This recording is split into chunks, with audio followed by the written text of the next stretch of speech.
BBA पाठशाला में आपका स्वागत है। तो वही दोस्तों देखते हैं मैट्रिक्स किसे कहते हैं। पहले हम इंट्रोडक्शन देखेंगे। A matrix is a rectangular arrangement of a number, symbol, expression arranged in row and column. ठीक है, जिस नंबर को हम अरेंज कर सकें रो और कॉलम में उसे क्या कहेंगे, मैट्रिक्स कहेंगे। ठीक है, आगे हमारा एग्जांपल में देख लेते हैं। तो मान लीजिए ये कोई एग्जांपल है और ब्रैकेट में है 1 2 3 4 5 6, तो ये हमारा हो जाएगा रो। ठीक है, ये दोनों हमारी रो हो जाएगी, इसको हम रो कहेंगे और हम इसको कहेंगे कॉलम। ये हमारा हो जाएगा कॉलम। ठीक है, ये हमारा क्या हो जाएगा, कॉलम हो जाएगा। आगे हमारा देखिए रो कितनी है, 2। ये मैंने जैसे आपको कहा कि ये 2 रो है। ठीक है, और कॉलम कितने हैं, 3। 1 2 3, ये 3 कॉलम है आपके। ठीक, ऑर्डर किसका है, 2 और 3 का। पहले हम ऑर्डर में ध्यान देंगे कि पहले ऑर्डर में हम लिखेंगे 2। ठीक है, कि 2 रो है हमारे पास, ये दोनों रो है, इसलिए यहाँ 2 लिखेंगे। और कॉलम 3 है तो इसलिए यहाँ क्या लिखेंगे, इंटू 3 लिखेंगे। ठीक, दूसरा हमारा स्क्वायर मैट्रिक्स। तो स्क्वायर मैट्रिक्स क्या होते हैं इसको देखेंगे। तो a square matrix is a matrix in which the number of rows, ठीक है, is equal to the number of column. ठीक है, तो इसमें क्या होगा फिर से देखेंगे। The square matrix is a matrix in which the numbers of rows, मतलब ध्यान दीजिएगा इसमें, rows equal to the numbers of column. मतलब क्या होनी चाहिए, जो रोज है आपकी ये कॉलम के इक्वल होनी चाहिए। एक एग्जांपल से इसको समझेंगे। 1 1 2 3 4। ठीक है, ये एग्जांपल जैसे मान लीजिए ये ए है। ठीक है, उसके बाद 1 2 3 4 लिखा हुआ है। तो इसमें स्क्वायर मैट्रिक्स क्या होगा, स्क्वायर मैट्रिक्स का एक चीज समझिए कि ये स्क्वायर मैट्रिक्स में ही उसका अर्थ लिखा हुआ है, या समझिए आप अर्थ ही समझिए। तो स्क्वायर का मतलब ऐसे होना चाहिए। ठीक है, ऐसा स्क्वायर जिसको स्क्वायर के शेप में लिखा हो उसे स्क्वायर मैट्रिक्स कहेंगे। ठीक है, ठीक, आगे हमारा रो मैट्रिक्स। ठीक है, तो रो मैट्रिक्स से ध्यान से देखिएगा। A row matrix is a matrix that has only one row and any number of the column. मतलब क्या है इसका, ध्यान से देखिएगा। रो मैट्रिक्स का मतलब क्या हुआ, आप इसके डिफिनेशन, ये आपकी डिफिनेशन है। ठीक है, ये आपकी डिफिनेशन है। क्या लिखा हुआ है, a row matrix is a matrix that has only one row. मतलब क्या, केवल एक रो होनी चाहिए। इसका अंडरलाइन कर रहा हूं मैं, ओनली वन रो, केवल एक रो होनी चाहिए। And any number of the column, column में चाहे जितने नंबर्स हो उससे हमसे नहीं मतलब है। हमारा क्या कहते हैं, रो कितना होना चाहिए, केवल एक रो होनी चाहिए। ठीक है, एग्जाम्पल से समझते हैं। जैसे सी है, ठीक है, सी बराबर है 5 10 15 20। ठीक है, तो इसमें आप एक चीज देखिएगा कि केवल एक रो है इसमें। ठीक है, कॉलम हमारे कितने हैं, 1 2 3 4, कितने कॉलम है इसमें, हमारी रो 1 है। ठीक, रो 1 है हमारी, और कॉलम कितने हैं इसमें, हमारे 4 कॉलम है। ठीक, आगे देखते हैं।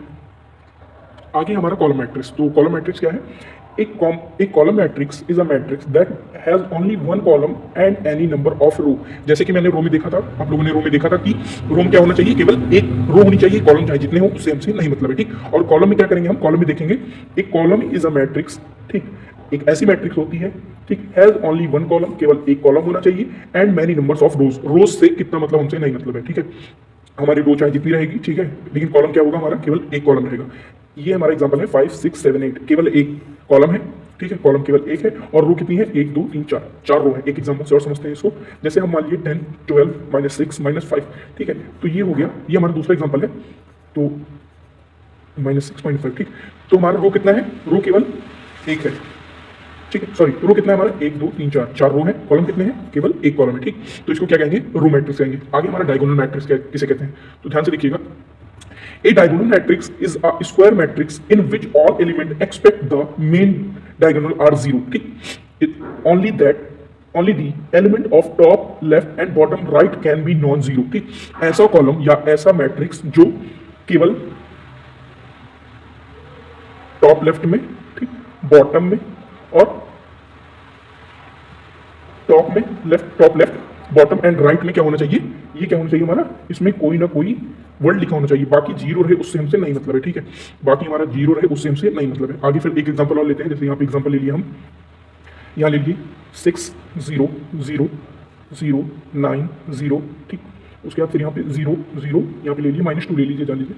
ठीक, तो इसमें क्या देखेंगे हम, हमारा डायगोनल क्या है, ये हमारा डायगोनल मैट्रिक्स है। ठीक है, 6 9 -2। ठीक है, और सारे क्या है, 0 है, तो इसको क्या कहेंगे हम, डायगोनल मैट्रिक्स कहेंगे। ठीक, आगे हमारा है आइडेंटिटी मैट्रिक्स। तो क्या है, identity matrix is a special type. क्या है, एक स्पेशल टाइप है ऑफ डायगोनल। ठीक, डायगोनल का एक स्पेशल टाइप है। ठीक, मैट्रिक्स मतलब diagonal matrix in which all main diagonal element are 1। ठीक है, क्या होनी चाहिए, डायगोनल में हमने क्या देखा था, हमारा क्या कहते हैं, डायगोनल कोई ना कोई नंबर होना चाहिए, कोई भी नंबर हो सकता है। ठीक, डायगोनल में कोई भी नंबर हो सकता है, लेकिन इसमें क्या होगा, इसमें होगा हमारा ऑल एलिमेंट्स क्या होंगे हमारे, 0 होंगे, ऑल एलिमेंट्स हमारे 0 होंगे, लेकिन हमारा जो डायगोनल है वो केवल क्या रहेगा, 1 रहेगा।